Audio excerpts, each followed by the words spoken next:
भारत और यूक्रेन के एनएसए के बीच एक फोन पर बातचीत हुई है। ये जानकारी खुद यूक्रेन के तरफ से दी गई है। यूक्रेन की तरफ से जानकारी देते हुए बताया गया है कि पीएम नरेंद्र मोदी के सिक्योरिटी एडवाइजर अजीत कुमार डोवाल से बातचीत हुई है।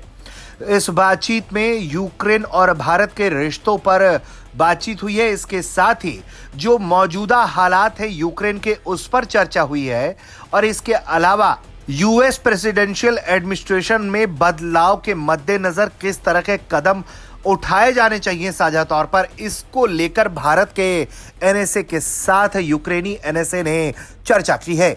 जाहिर तौर पर यह बातचीत ऐसे वक्त में अहम हो जाती है जब बार बार अमेरिकी राष्ट्रपति डोनाल्ड ट्रंप ये बात कहते हैं कि वो रूस और यूक्रेन का युद्ध रुकवा देंगे, और खास तौर से तब जब अमेरिका और रशिया दोनों ही अपने राष्ट्रपतियों के बीच बातचीत की तैयारी में लगे हुए हैं, जिसकी पृष्ठभूमि पर लगातार काम जारी है ताकि दोनों देशों के बीच कोई सफल बातचीत का आयोजन करवाया जा सके। ऐसे में इस बातचीत के पीछे की कहानी क्या है, ये तो कहना बड़ा मुश्किल है, लेकिन एक बात साफ है कि भारत इस पूरे युद्ध के बीच में एक बड़ी भूमिका के साथ उभरा है, जहां रशिया से लेकर यूक्रेन तक भारत की भूमिका को बहुत अहम मानते आए हैं। दरअसल एक तरफ बातचीत की तैयारी हो रही है तो दूसरी तरफ रशिया की सेना लगातार यूक्रेन में तेजी से हमले कर रही है और ग्राउंड पर अपनी पकड़ को मजबूत बना रही है।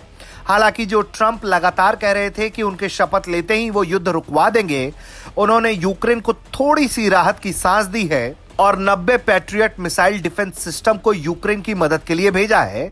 ये वो मिसाइल डिफेंस सिस्टम है जो इजराइल के लिए पहले तैनात किए गए थे। वहीं बात अगर भारत के एनएसए की करें तो इसके पहले एनएसए अजीत डोवाल ने बीते साल रूसी राष्ट्रपति व्लादिमीर पुतिन से मुलाकात की थी और उन्हें इस बात की जानकारी दी थी कि पीएम नरेंद्र मोदी और यूक्रेनी राष्ट्रपति वोलोदिमीर ज़ेलेंस्की के बीच में क्या बातचीत हुई थी। उन्होंने पुतिन को बताया था कि पीएम नरेंद्र मोदी चाहते थे कि खास तौर पर मैं रूस जाऊं और आपको ये बताऊं कि दोनों देशों के बीच क्या बातचीत हुई थी। पीएम नरेंद्र मोदी और ज़ेलेंस्की के बीच जब बातचीत हुई थी तो भारत के एनएसए अजीत डोभाल उस बातचीत के दौरान मौजूद थे।